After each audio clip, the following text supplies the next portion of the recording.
All right, guys, welcome back to the penultimate video for Unit 4 Outcome 2, and of course the penultimate video for the entire course.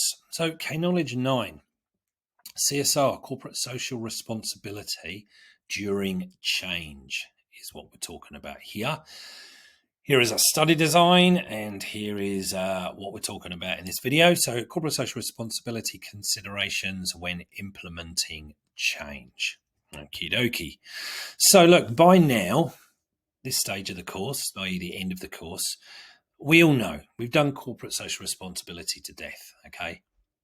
We know about the importance of businesses to be CSR in today's business environment. We've taught throughout year 12 and also year 11 about CSR. Whenever we talk, it's the most recurring theme of the entire units 1 to 4 course, this concept of CSR. Through pretty much, we've tied CSR into every topic that we've talked about right from the beginning of unit 1, basically, if you did units 1 and 2. So it's definitely the most commonly recurring theme, CSR.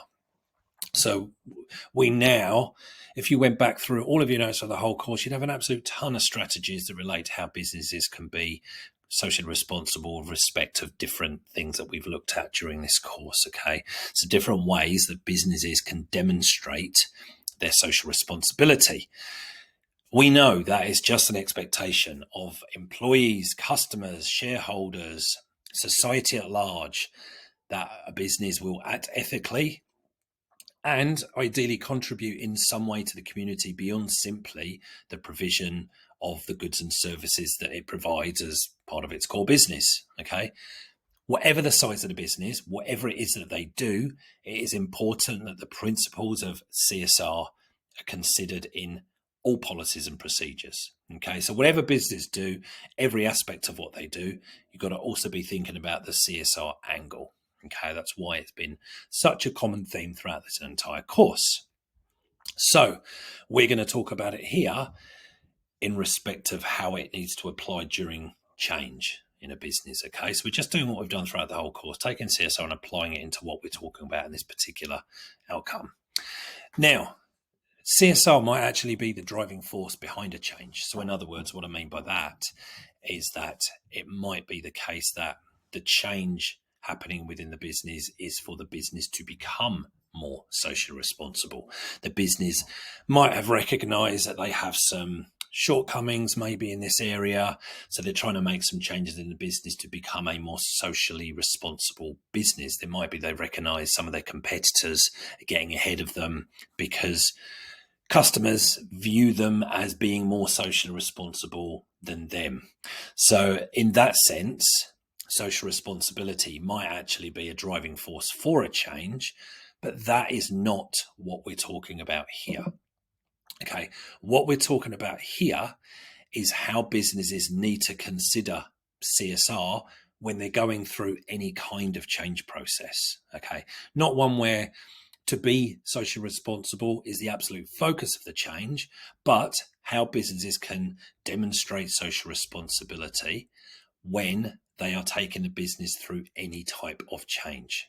Okay, so here what we're doing is looking at the relevance of social responsibility when a business is undergoing any type of change.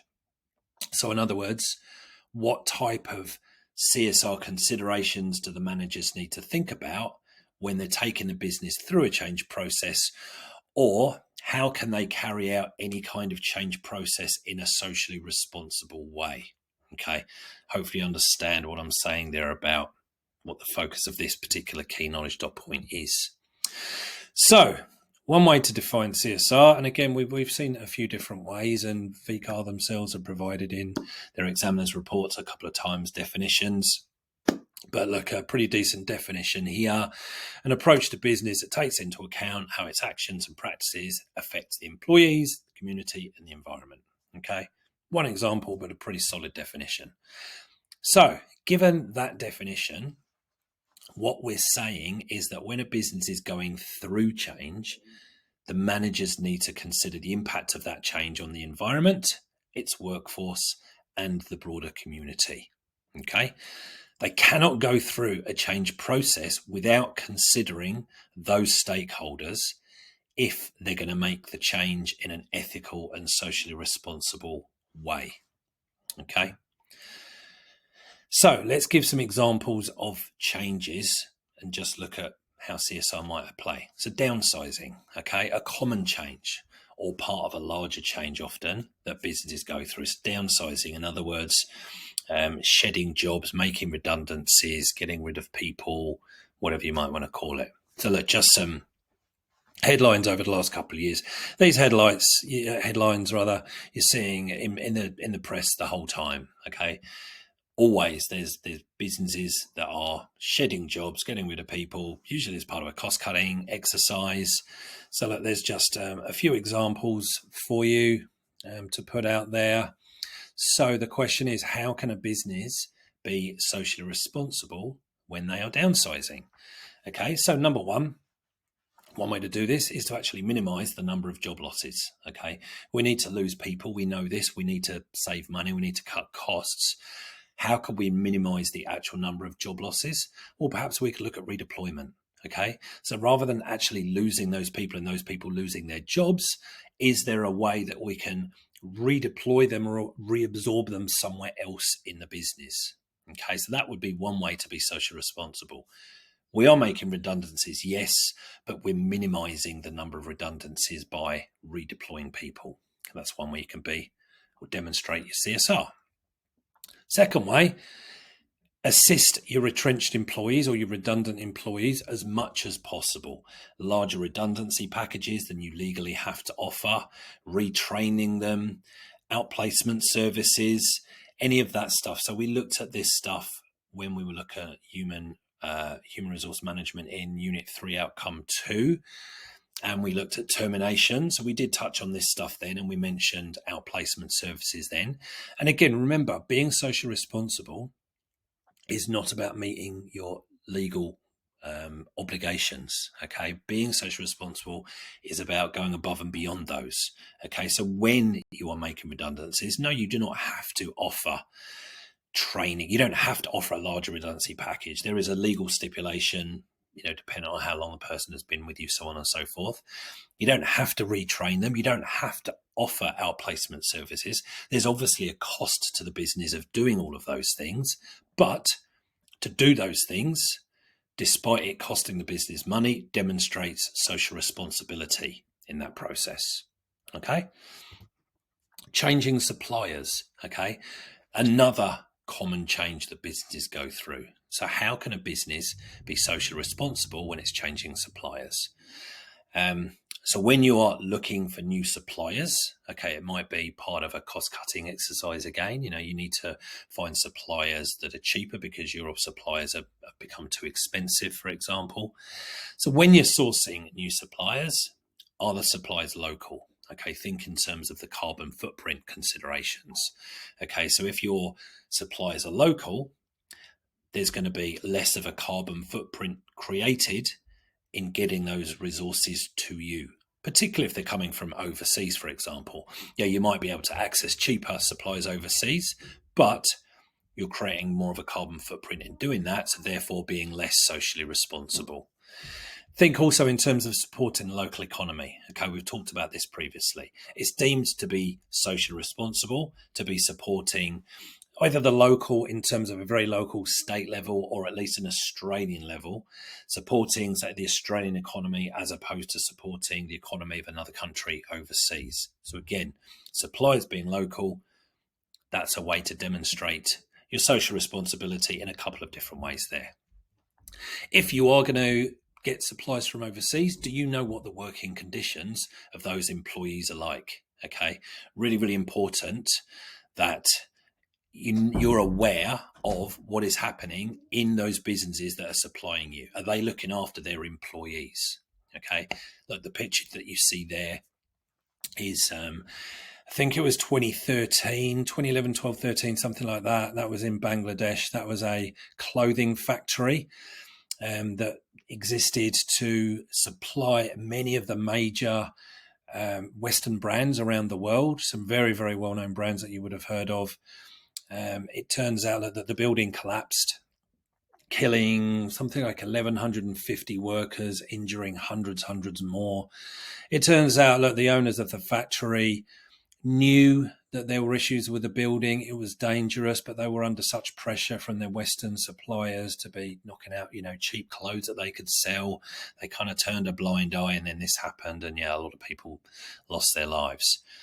So, if you're going to be using overseas supplies, do you know the conditions of the workers in there? Because if not, then you're potentially being connected with activities that are not socially responsible.